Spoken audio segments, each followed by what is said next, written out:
上神，上神，上神！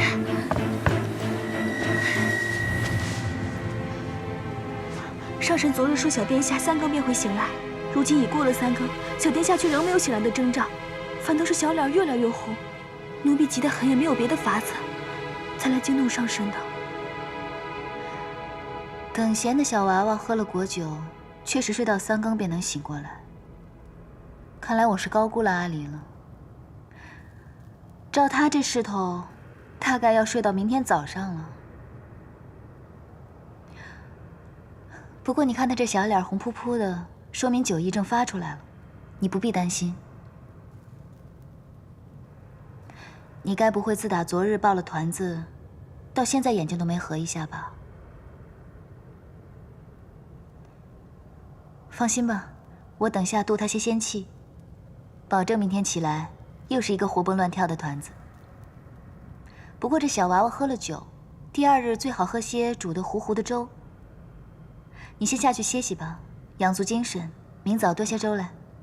但小殿下若是扰了上神的安歇，你看他现在睡成这个样子，就算是将他团成一团，滚到庆云殿，他也未必醒得过来，如何饶得了我？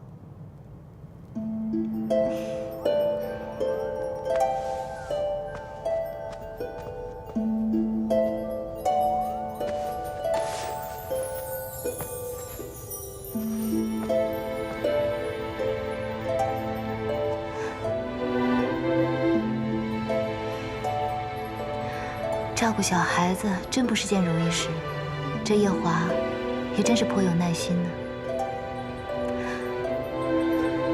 来，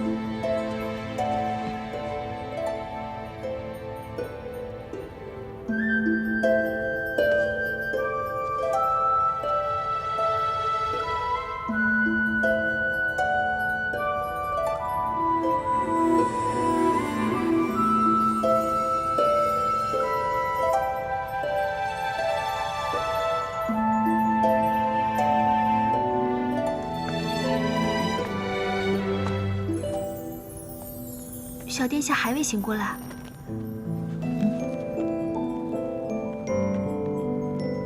真是辛苦你熬了这碗粥了。这粥放凉了也不好，上神还未用早膳吧？若是不嫌弃，且请尝尝奴婢的手艺。不必了吧？这粥奴婢熬了2个时辰，若是倒了就可惜了。况且上神稍后还要去上清静的天泉，空着复去也不好。你说的也是，那我便尝尝吧。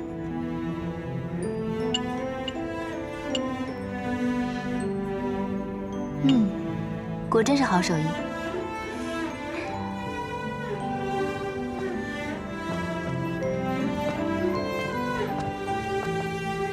上人，这么大阵仗，灵宝天尊真是有心人啊。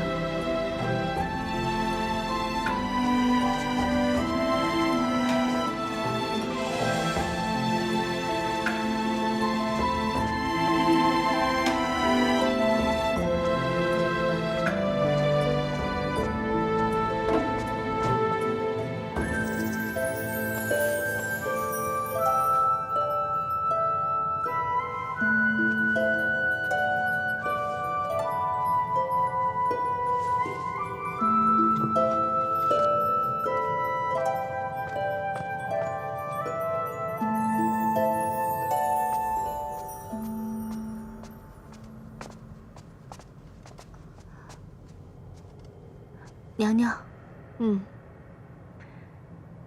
本宫晨间散步，受一股纯然的仙气指引，不经意就走到了这儿。怎么，这一览风华里来了什么贵客吗？回娘娘，是白浅上神。是青丘的那位姑姑。你怎的也不去我宫里通禀一声？回娘娘，君上吩咐，任何人不得打扰姑姑。不用怕，本宫明白你是个老实人，只是你不懂，本宫是这洗梧宫唯一的侧妃，而姑姑她又是未来的太子妃，这于情于理，本宫都应该去拜见才是。娘娘，君上吩咐过，任何人不得靠近一览芳华。只是今日青丘的这位姑姑来了，作为晚辈，我不去行礼问安，这岂不是会坏了我们天宫的礼数？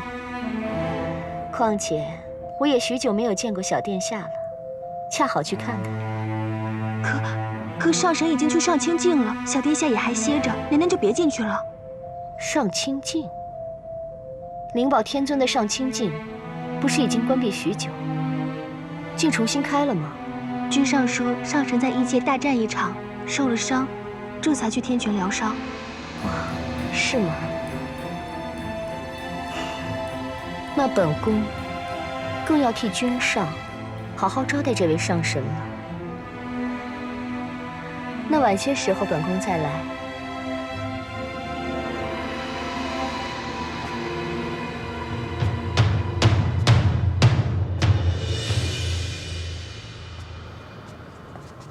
我当初一见他，便晓得他是个不安分的。那东海上来的妙卿，昨夜果然出事了。也不知道他到底犯了什么事。听说昨天夜里，我们娘娘还去为那妙卿求了情，在君上的书房里跪了半夜。娘娘还真是万中无一的娘娘，人长得美，性子也和顺，却不知君上为什么从来也瞧不上她。我分到娘娘殿中这么长时间，却还没见君上来过一回呢。唉，娘娘不容易，真是不容易呀。是啊，娘娘这样善良慈悲，将来怕是要吃青丘那位上神许多苦头。听他们说完，你可听说青丘那位上神，像是已有14万岁了？竟有14万岁了，那不是成老太婆了吗？哼，老不知羞的，定是用法术迷惑了君上。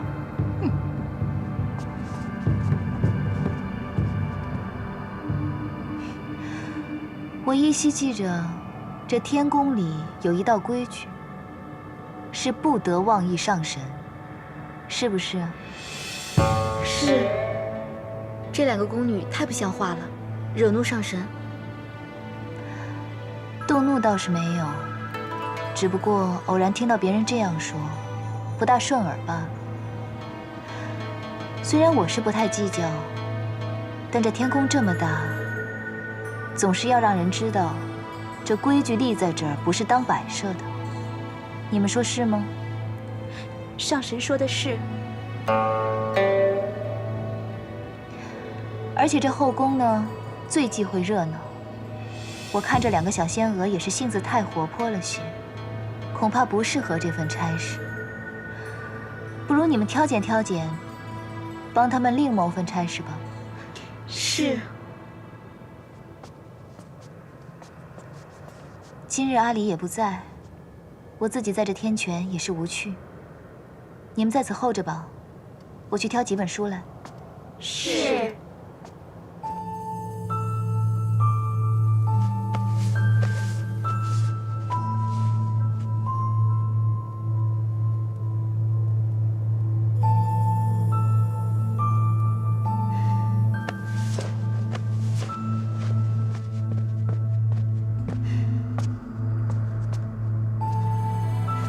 你是不是给阿离喝酒了？他从昨天下午睡到现在都没醒，到底怎么回事？我不过昨天多喂了他2壶果酒，让他醉了个酒罢了。他睡到现在都没醒，你怎么不通报我一声？为什么不找药王来给他看一下？阿离还是个小孩子，你干嘛这么紧张啊？我小的时候去偷喝折颜的酒，醉了4、5天都没醒，我爹娘也没怎么样。再说了，阿离不是个男孩子吗？你这么娇生惯养他，免不了长大了他要娘娘腔的。阿离不是你带大的，所以你就一直将他当成祭司看待。如果他是你亲生的，你还说得出这种话吗？没错，老身自然生不出来这么一个活泼讨喜的孩子来。只可惜生了阿离的那位烈女子，已经跳下了诛仙台。老身师承昆仑虚，修的是逍遥道，自然没修得一副菩萨心肠，带不好你的阿离。我记得夜华君的那位侧妃，心地倒是善良的很，肯定能将阿离照顾得很好，免得在我这里吃亏了去。你不用说这种话来气我，你知道我不是这个意思。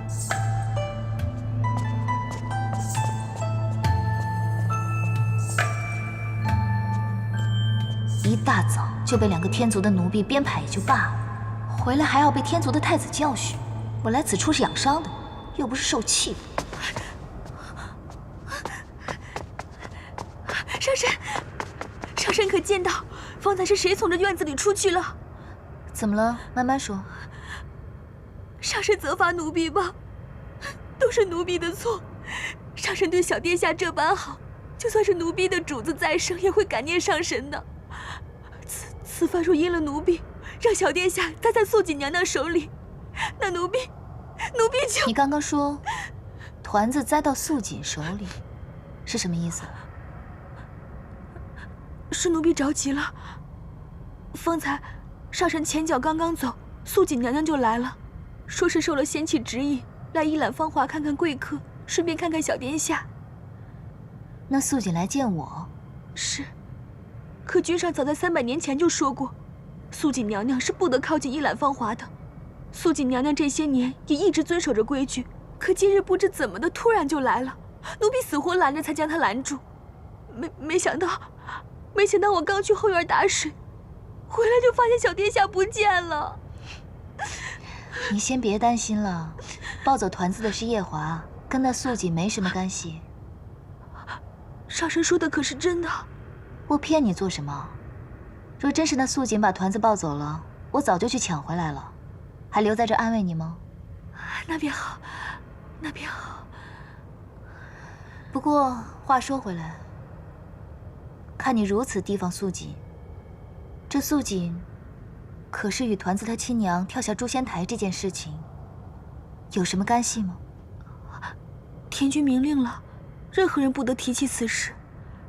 当年知道这件事的仙娥，都被派去各仙山，不在天宫了。好了，你不必说了，我也懂了。他们现在在哪儿？你便带我去看看吧。若团子无碍，我便将他抱回来。是。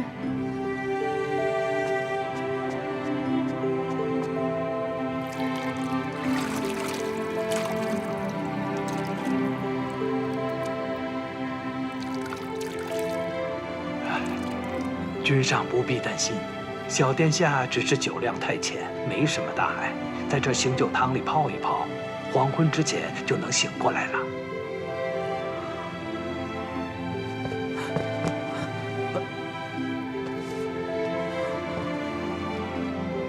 阿离怎么了？回三殿下，小殿下就是酒量太浅，多喝了2口。啊？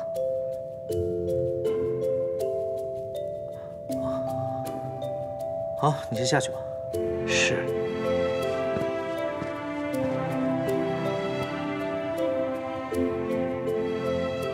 哎，方才有人跟我说，你火急火燎抱着阿离从一览芳华冲出来，我还以为小阿离出什么事儿了呢，让你如此忧心。啊。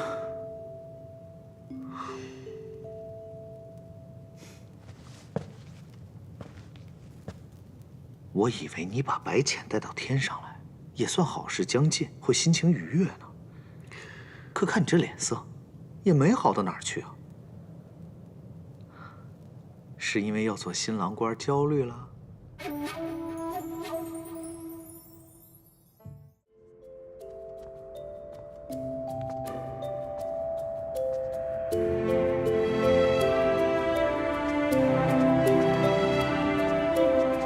上神，团子如何了？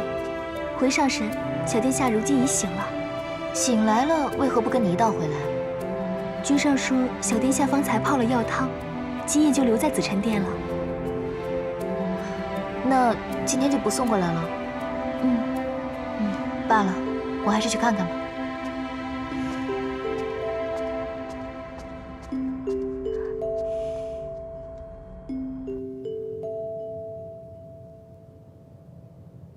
说什么青丘女帝，还未嫁人的女人，都不懂得学会照顾孩子。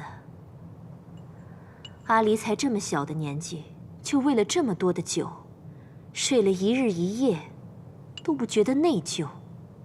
若是以后嫁入洗无宫，怕阿离是没有这样的好日子过了。听秋的人大多善吃酒，他并非有意而为。是啊，我娘亲她就是觉得我爱喝，就宠着我，让我多喝了几口罢了。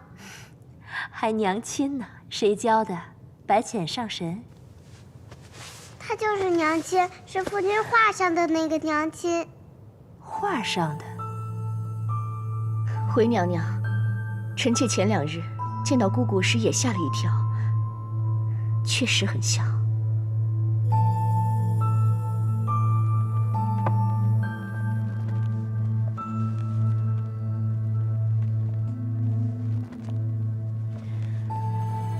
总想让你忘了300年前的事情，如今你心里有了这个上神，本宫反倒忐忑不安。夜华，你告诉娘，你是心里真有这位青丘白浅，还是把他当做那个凡人了？母妃多虑了。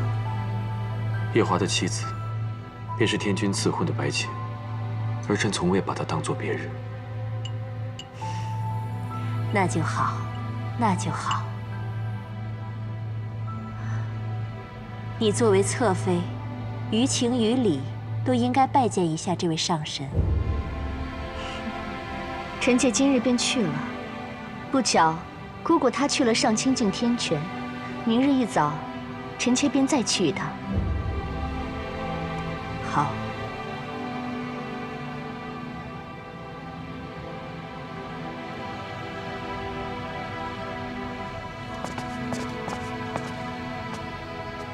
上神，平日2位不是贴身伺候吗？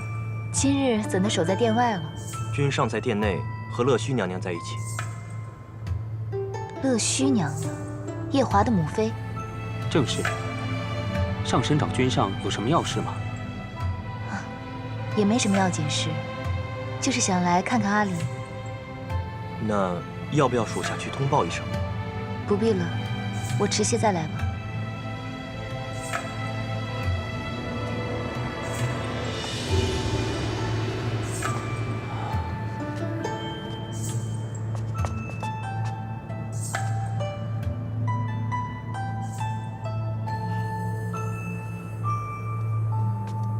母妃您真是，总是取笑臣妾。你都嫁入洗无宫300年了，肚子还没什么动静，我不该问问吗？娘娘，这事又不是臣妾说了算。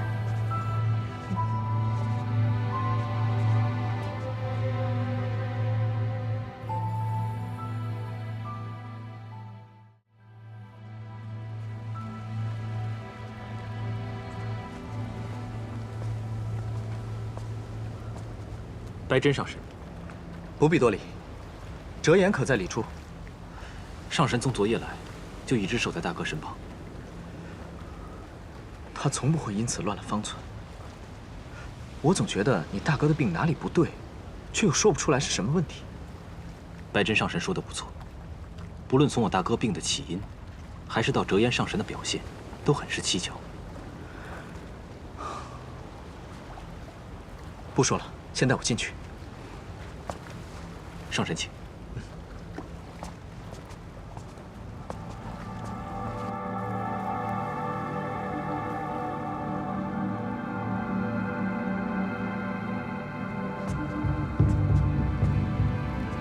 上神，从昨夜来你就从未休息，可否需要我吩咐下去，准备休息的房间？不必。我已经有法子救他了。稍后我会离开几个时辰，回来的时候会带一位使者，负责调养你兄长的身子。多谢上神，多谢上神呐！小儿病了600多年了，终于有得救了。可否请你们回避一会儿？是。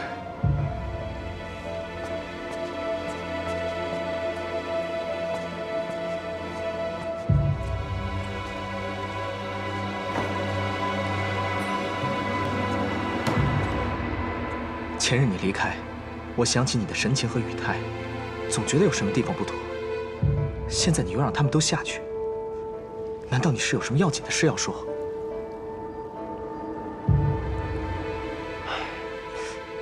你倒是说呀！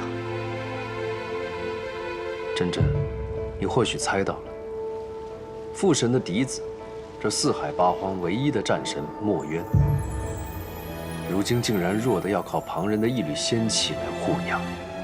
墨渊？你说他是墨渊？是他，也不是他。墨渊就在这里，他在西海已经600年了。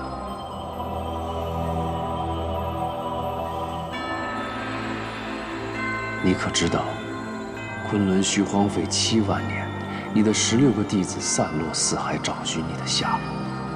你可知道，你的小17为了保住你的仙身，每日1碗心头血，养了你足足7万年。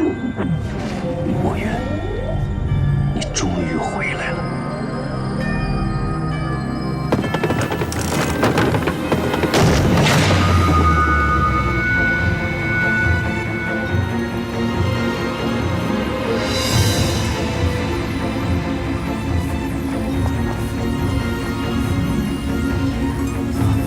师傅，是你吗，师傅？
师父，好久没有梦到弱水河一战了，我这是怎么了？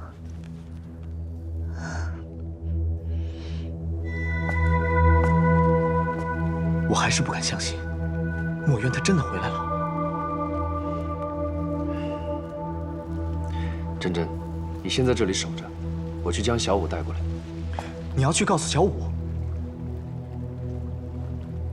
这是他师父，他用心头血为了7万年的人，他判了7万年的人，我当然要立刻告诉小舞，让他马上来。不行，你不能就这样去。你的意思是，夜华？对，我就是害怕夜华会多想。你要记得，他是天族太子，如果他知道自己的未婚妻这样对待别的男人，就算那个人是他的恩师，这也不妥。可夜华早已经知道墨渊的存在了。大紫明宫一战，就是他将小舞和墨渊给救出来的，你忘了吗？这不一样。就算他见到墨渊的仙体，也肯定知道墨渊已经魂飞魄散了。可如今墨渊的元神就在这儿，总有一天是要彻底返回昆仑虚，重振天族的。这可不同。此时的墨渊对他来说，是一个真真正正活着的人。你说的倒也不错。看来我让小舞知道之前，得去和这位天族太子见一见。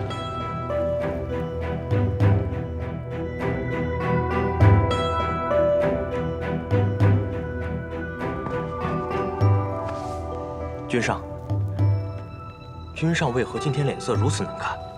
无妨，何事？哦，折颜上神来了。折颜。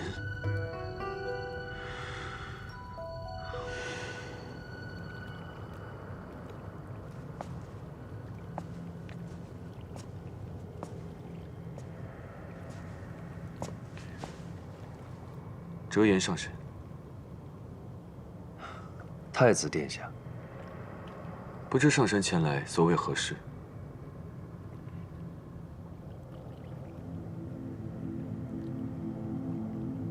墨渊要醒了。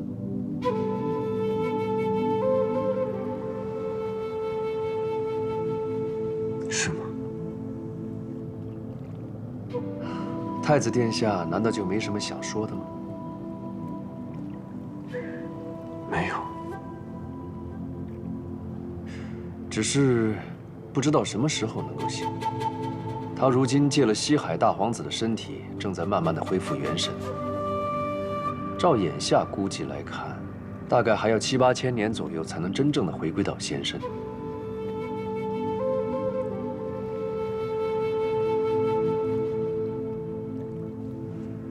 昨夜我去看墨渊的元神时，忽然想起小五他拜师的那一年，他初次上昆仑虚，就是我带他去的。那时他听说墨渊是个战神，开心许久，还以为墨渊一定是那种有着3头6臂、气吞山河的上神。没想到拜完师后， 他竟然还难以相信墨渊竟然长得如此模样。喂，你真没讹我啊？他真的是四海八荒唯一的战神墨渊啊！怎么，你都已经收了人家玉清昆仑扇了，也拜了师傅，难道后悔了？可他长得真的不像战神。我何处不像战神了？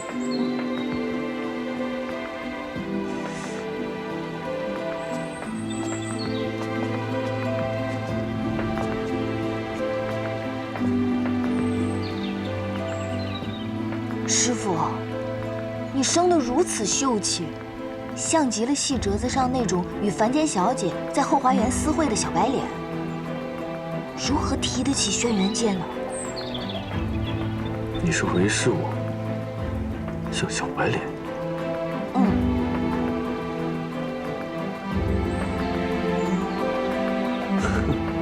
墨渊呐，墨渊，我这次真的送了你一个好徒弟，日后 你可有的受了。哼！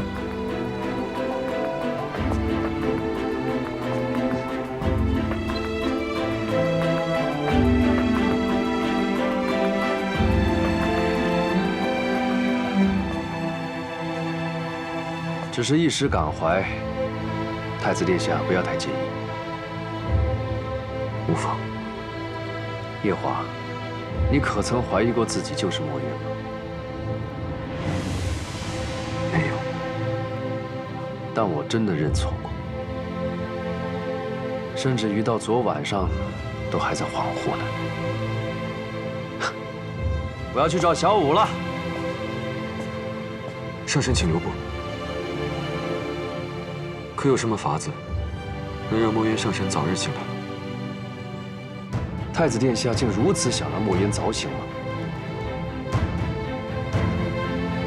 只是渐渐这7万年来的夙愿。墨渊上神早醒一日，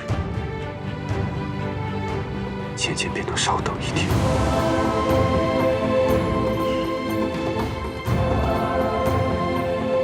好，那我就坦白告诉你，如果想让墨渊早醒的话，首先我需要结魄灯。结魄灯。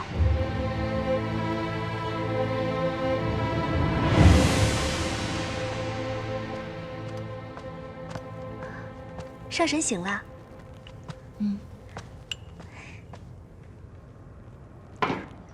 你先洗把脸，我这就去为你准备早膳。不必了，我想去趟紫宸殿，陪团子一起用早膳，他应该会欢喜的吧？是呀，小殿下可喜欢上神了，一定会高兴的。我这就带上神去。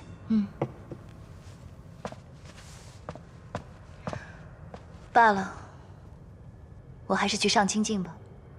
上神怎的不去陪小殿下了？毕竟不是自己亲生的，稍有怠慢又要被人批评，还是避避嫌吧。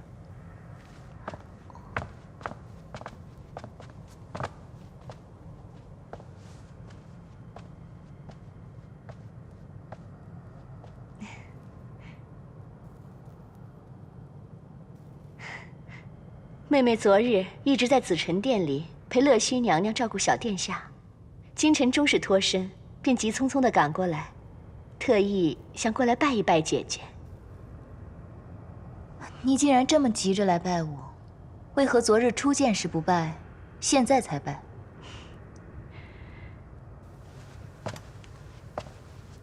这天宫与别处有些个不同，若是一场慎重的参拜，必得收拾出合宜的礼度，方能显示出参拜者的虔诚。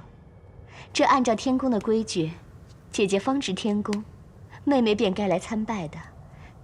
只是这件大事，君上从来没同妹妹提起过。是以昨日初见，竟没能认出姐姐来，殿前失仪，倒让姐姐笑话了。此番妹妹来的这样迟，先给姐姐赔不是了。却是我初来乍到，不懂你们这天宫的规矩。听你这样说起来，倒还挺有趣的。那你便依着这规矩来拜我吧。方才妹妹已经拜过了呀。拜过了？你这拜也太平易近人了。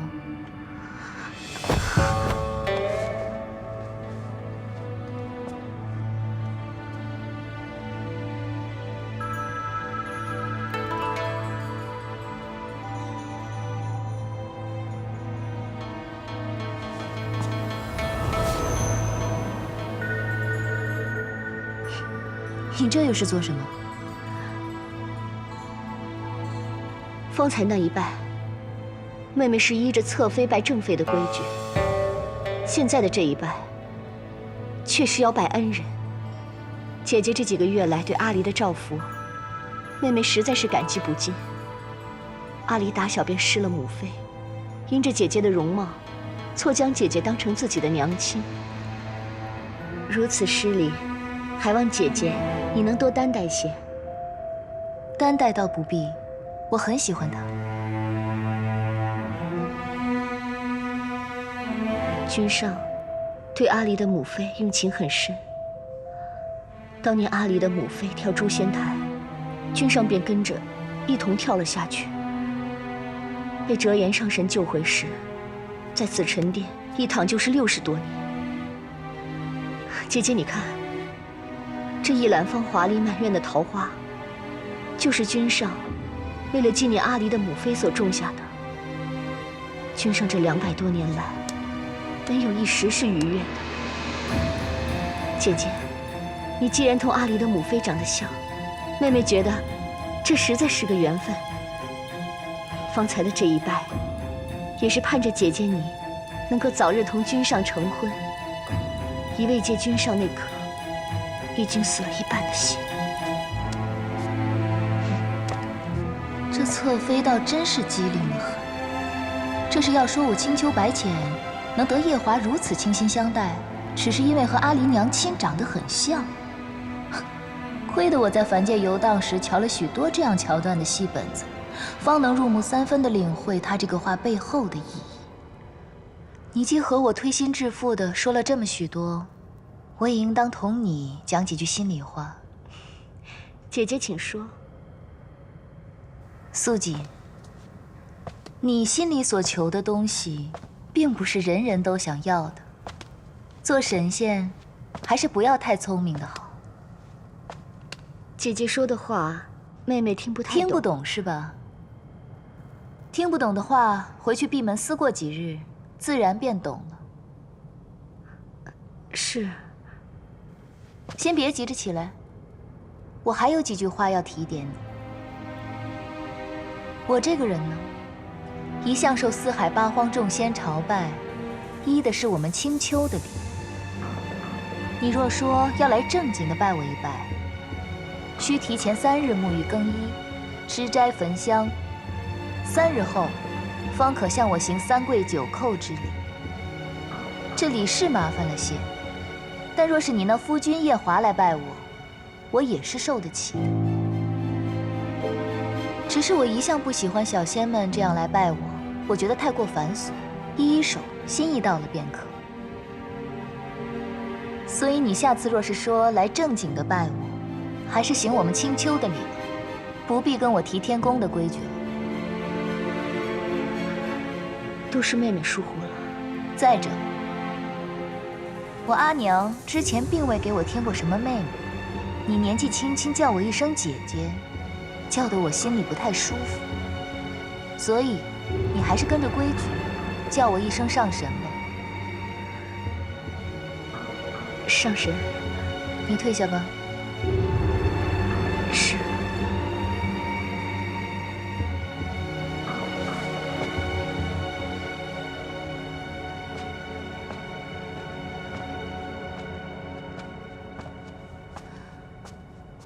想不到夜华就是这样的情种。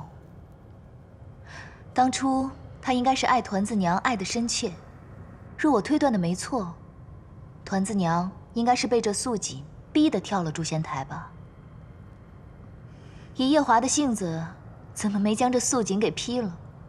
上神料得不错，是劈过一回。你说什么？那时君上方醒过来，身上不济且万念俱灰，没有一丝活气息，整日只一个人关在殿中，连小殿下也不理。可不过2个月，天君便令一顶轿子将素锦娘娘抬进洗梧宫。那一日，君上将一把冷剑刺入她的胸膛，天君及时赶来，将她救了回去。后来，她由天君保着，成功入了洗梧宫。君上一直把她当成养着我家主子眼珠的一个罐子罢了。眼珠？她那双眼珠，便是从奴婢命苦的主子身上偷来的。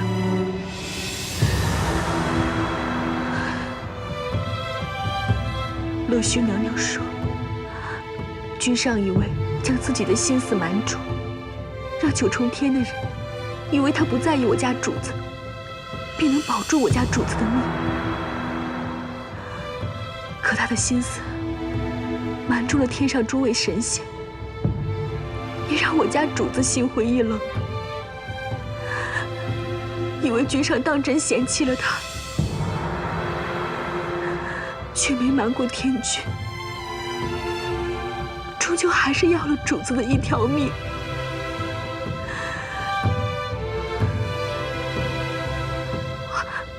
奴婢失言。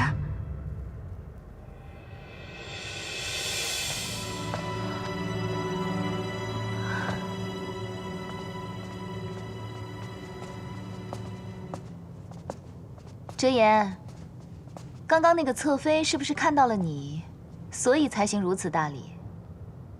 很多年没见你使小性子了，啊！今日我来听这墙角，却听得很有收获。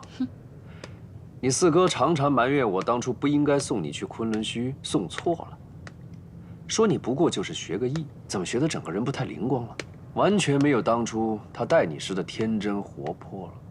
我已经14万岁了，要什么天真活泼？不过呢，夜华这侧妃确实不大合我意。我一向偏爱小仙机警灵敏，但机警灵敏过了头，在我面前自作聪明，我就不大喜欢了。你此番前来，不会只是为了听我的墙角吧？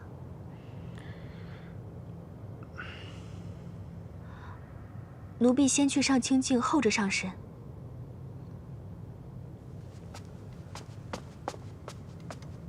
折颜，300年前你就是这副神情，告诉我，师父兴许要回来了。当初我就空欢喜一场，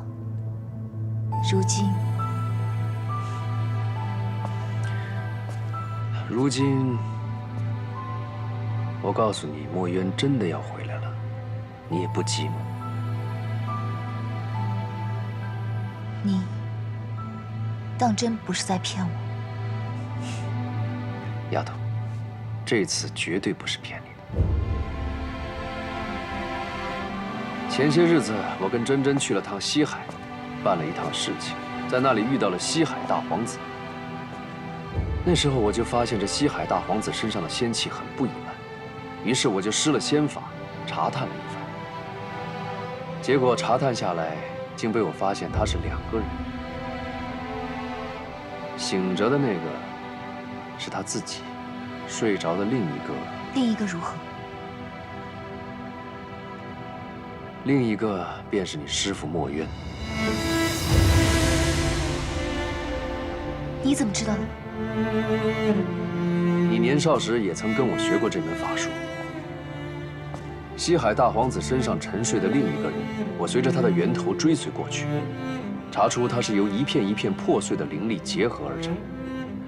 试问这四海八荒，还有谁能够凭着虚无缥缈的灵力，将一个破碎不堪的人一片一片的重新结合起来？那也就是墨渊才有这个本事。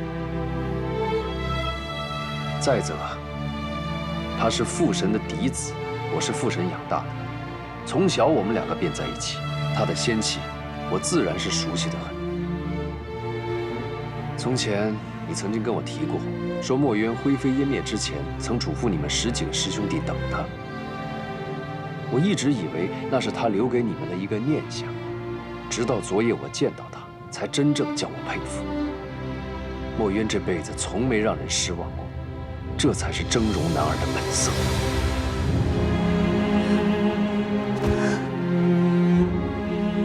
师父，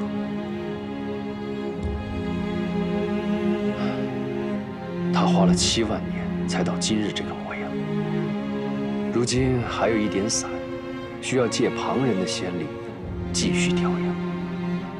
想必也是因为如此，墨渊才沉睡在西海大皇子的身体里，借以调养。只是不知那西海大皇子可担得起师父？这西海大皇子的身体只不过普通尔尔，他一身的仙力，除了要供自己修养，还要来分散调养墨渊。日子久了，渐渐就把身体拖弱了。墨渊如果真的要醒来的话，恐怕还要7、8千年。只是，这师父为何要挑大皇子？墨渊选择西海大皇子，自然有他的道理。我还记得这西海大皇子年幼时曾经欠下墨渊一个恩情，此番就当是他报恩吧。何况这西海2皇子本来就是你大师兄，就当他哥哥替弟弟报了师恩。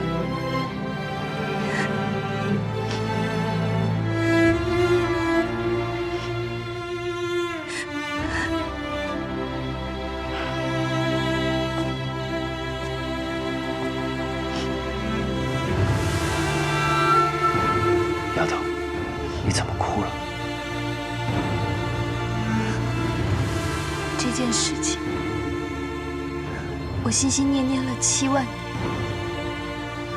我真的怕又是空欢喜一场。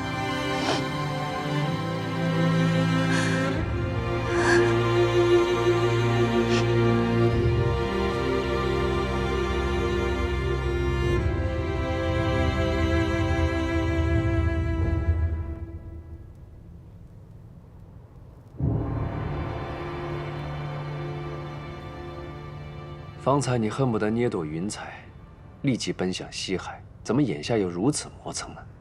方才听完你说的这番话，我实在没办法好好的待在这9重天了。就算师父还没有醒过来，我也想去看一看他。只怕你突然离开，没法对你未来的夫婿交代。来这上清净疗伤，我终归欠他人情，若是不告而别，显得我没度量。若是去告别一番，罢了。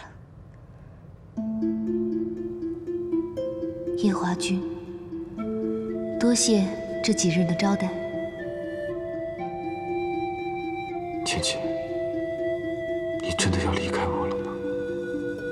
上神留下这一封信就走了。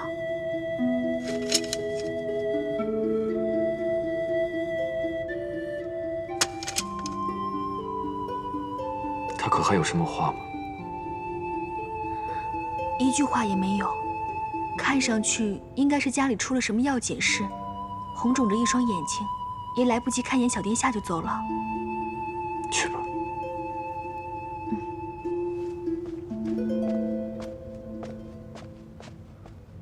他不是刚来吗？怎么忽然又走了？有件事，他会请求去处理。本帝君方才归位，这九重天上的人就都急着赶过来了吗？太子殿下，东华帝君，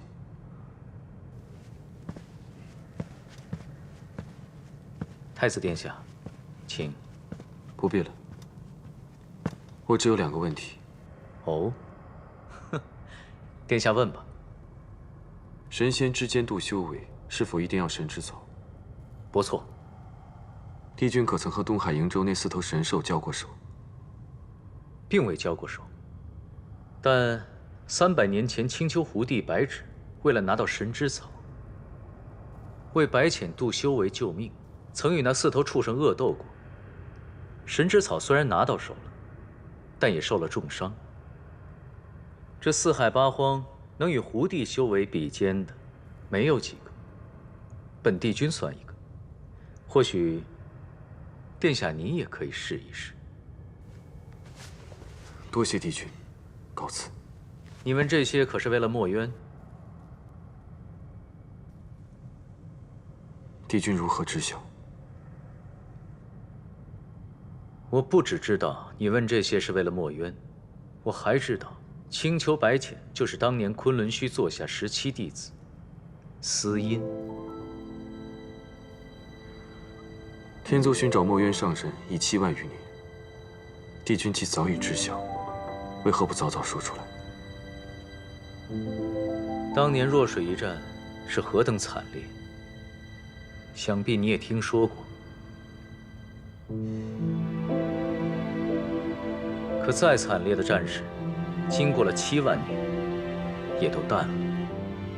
唯独让本帝君印象深刻的，是司音上仙抱着墨渊的仙身，浑身是血，坐在弱水河中，声嘶力竭的痛哭。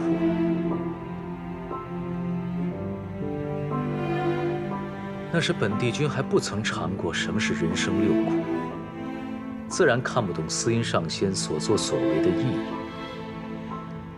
只是觉得他身为昆仑虚弟子，修为不够，徒增烦恼。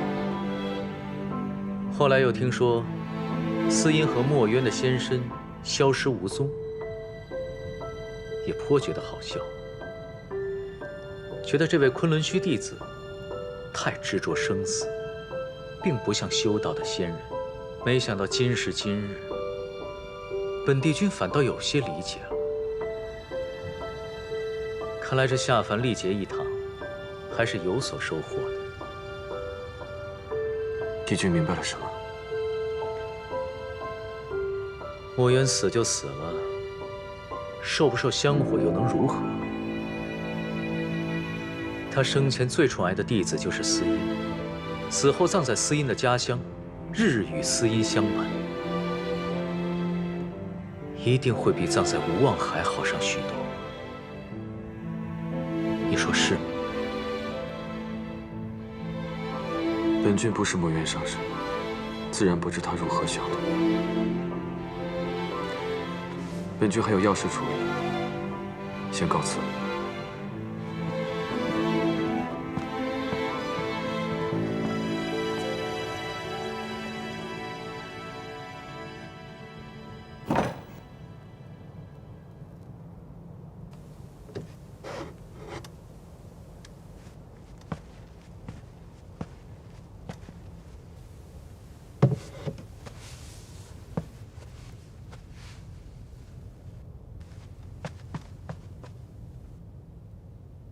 夫君，你怎么又将这结盆灯拿出来了？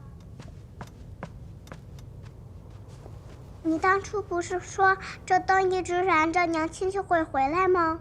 如今娘亲已经回来了，这灯还有什么用吗？夫君得将这灯送到一个地方，有人等着用的。那夫君快去快去，要用灯的人一定等得很着急。夫君送完灯能去找娘亲吗？阿离，你的娘亲是青丘女帝，她有很多重要的事情要处理，不可能日日陪你在天上。阿离明白，只是阿离好想念娘亲。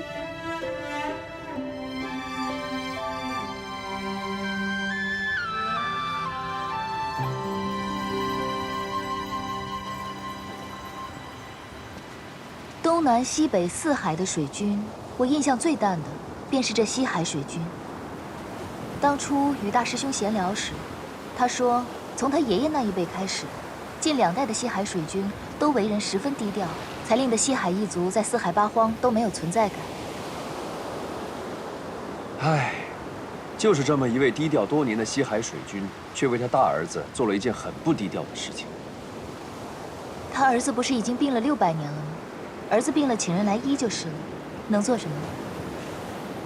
这600年前，西海水军为了治他儿子，四处张榜告知。水军，小仙告退。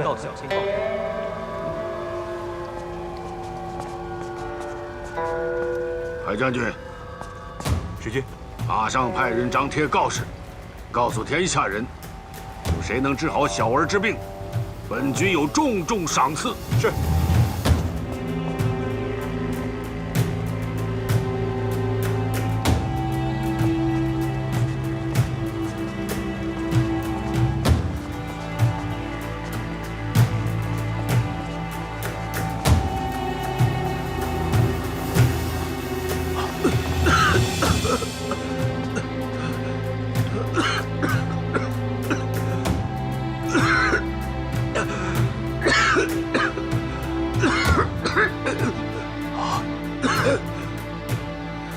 大皇子，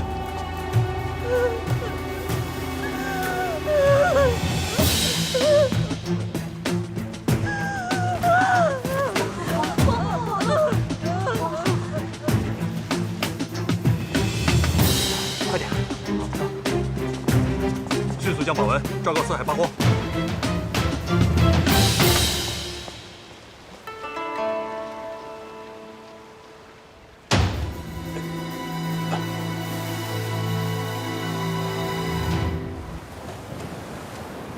你为何要凑这个热闹？就在前些日子，你四哥偶然间听到你大师兄提起这件事情，自然就想到了我，要我去帮一帮他。难怪这四哥看在大师兄的面子上找到了你。你以为呢？要不是因为你，我又怎么可能会出来呢？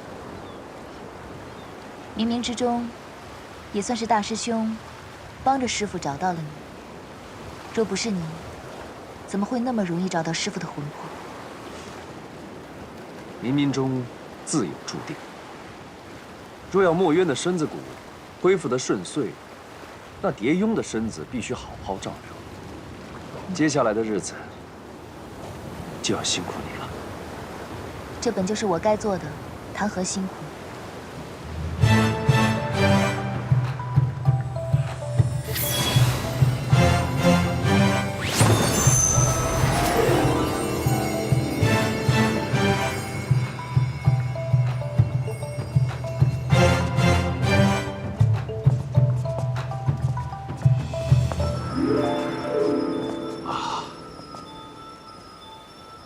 上神走时说要带位仙使来，没想到这么快就到了。这位仙使是专门负责料理大皇子那种病患的，我不在这段时间，就由他来照顾大皇子。那就有劳仙使了。好说好说。二位请。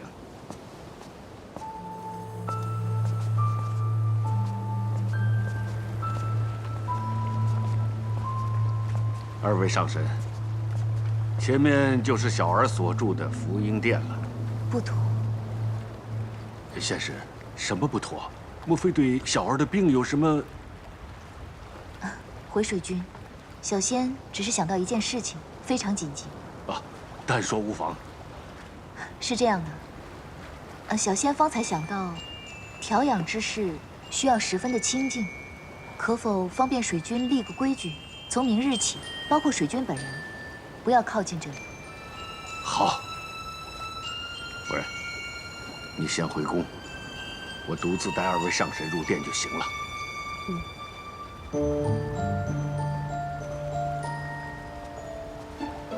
2位，请。怎么了？我怕碰见大师兄。西海水君，不知二皇子现在身在何处呢？哦，昨天昆仑虚来了信函，说蝶峰已经到了那里，这2天恐怕回不来。2位请。回不来，哪怕他回来了，如今墨渊都要醒了，害怕碰见你大师兄啊。再说吧。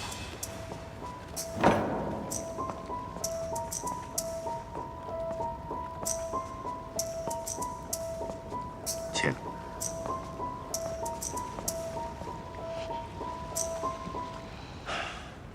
你眼下定是想急着见到墨渊，但又害怕见。去吧，你都等了7万年了。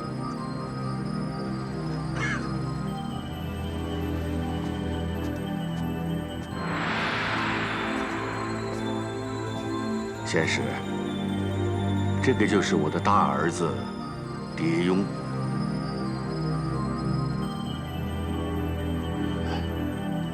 蝶雍，立在你面前的这位锐气千条的仙使，便正是折颜上神座下守五区一指的弟子。今后，你的几百年不遇的顽疾，便全权仰仗这位仙使来打理了。多谢仙师。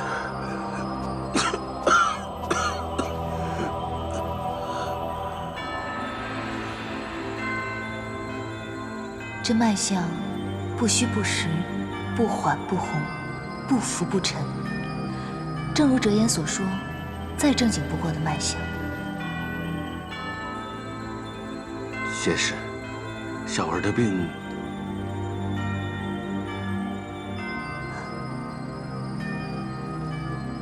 有劳水君去殿外面等等我，我等一下要使用仙法，探究一下大皇子的病根。这仙法需要清静。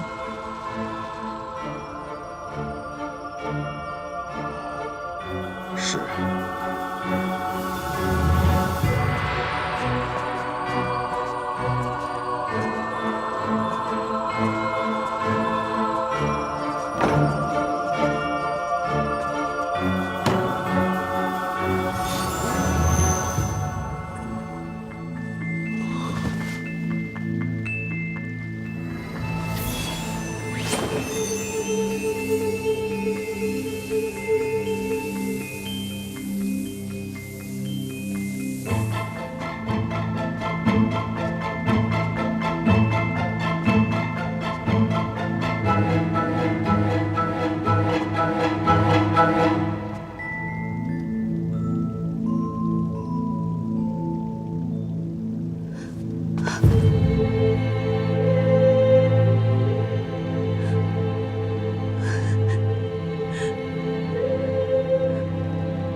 师父，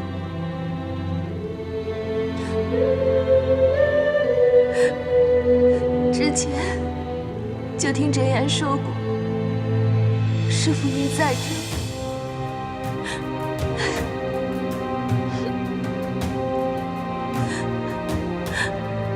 徒儿终于找到您了，徒儿来晚了，师父。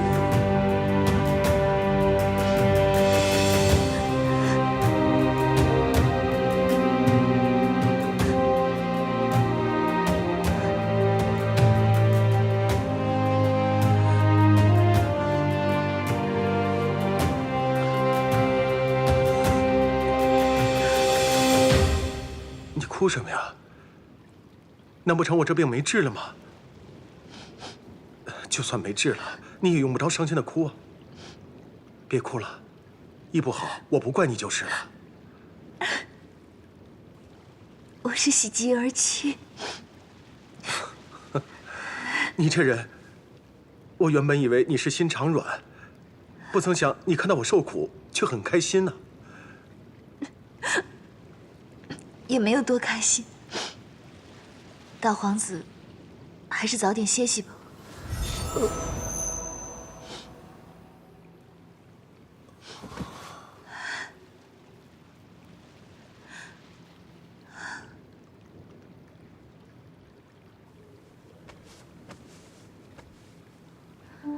直言说的没错，若仅靠着蝶雍这副不大健壮的身子骨，师傅少不得需要调养7、8千年才能真正醒过来。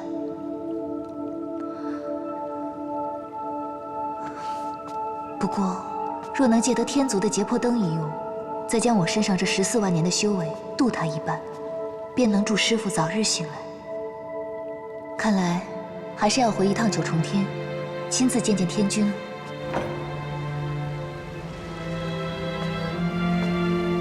折颜上神呢？折颜上神说有些要紧事要处理，让仙使先留在西海，明日便回来。那你们水军呢？方才有贵客至，水军前去大殿迎接贵客了。若是些微小事，仙使尽管吩咐婢子们就是。那去迎客大殿，带我去见你们水军吧。其他人留下照顾大皇子吧。是。仙使，请随我来。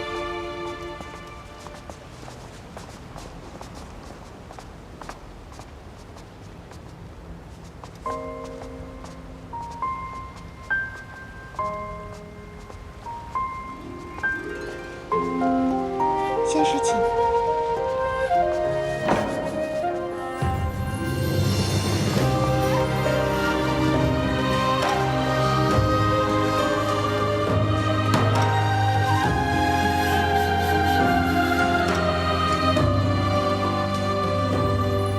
阿离不是你带大的，所以你就一直将她当成继子看待。如果她是你亲生的，你还说得出这种话？灼烧着我的胸膛，爱在天地中流转，一颗心为谁奔忙？四海八荒，身在何方？岁月该如何安放？如果爱太荒凉，我陪你梦一场，赎回你所有泪光。这一路有多远，这30有多长，执手到地老天荒。风起起，雾茫茫，雨滚滚，雪漫漫，一步步都陪你。就是你为救墨渊留下的吗？牵着手，别惊慌，管明天会怎样，哪怕注定流浪，哪怕海角天涯。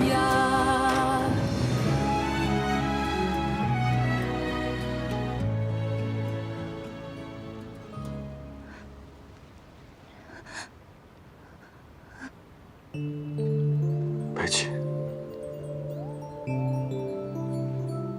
你的心里面可有半点我的位置？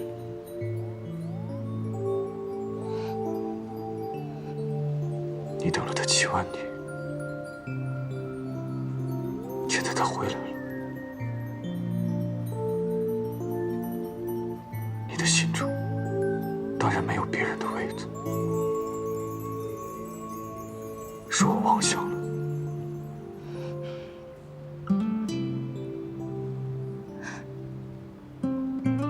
你说的这个人，可是我师父。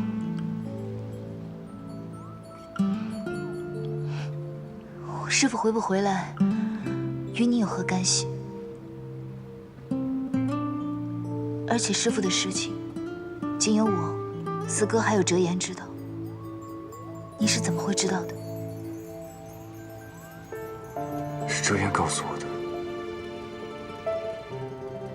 我还知道，你为了让他早日醒来，需要劫魄灯。告诉我，你拿了劫魄灯之后，还准备要做什么？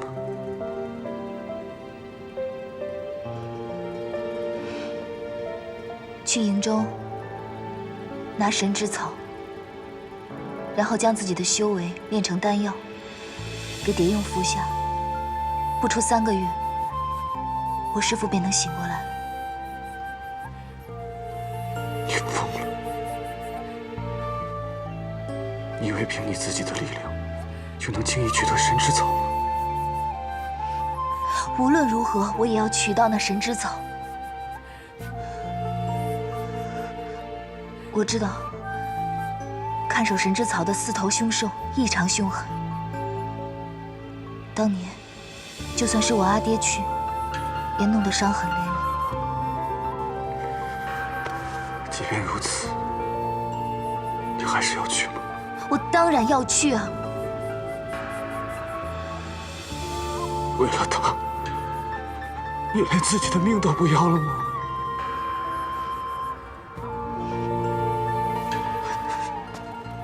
夜华，你此番来得正好，我刚好有事要与你说。我们那纸婚约，不如就此废了吧。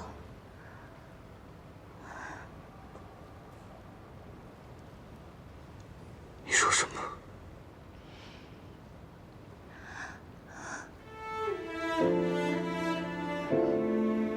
我早就听说天君会传位给你，我也知道继任天帝天后要一同承受81道荒火、9道天雷的大业。我本应与你一起受的，但是我要将修为渡给师父，所以可能无法与你一同承受这业火了。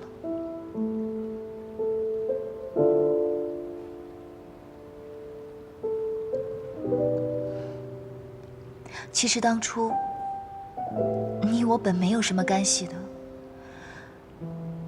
只是因为那桑吉做错了事情，让我们青丘颜面尽失。天君怕两边下不来台阶，所以才定了你我这桩亲。如今便由我青丘去退婚，所有前尘往事也不必分得那么清楚了。我明白了。今夜你来我房中一趟吧。劫魄灯不在天国，在我手上。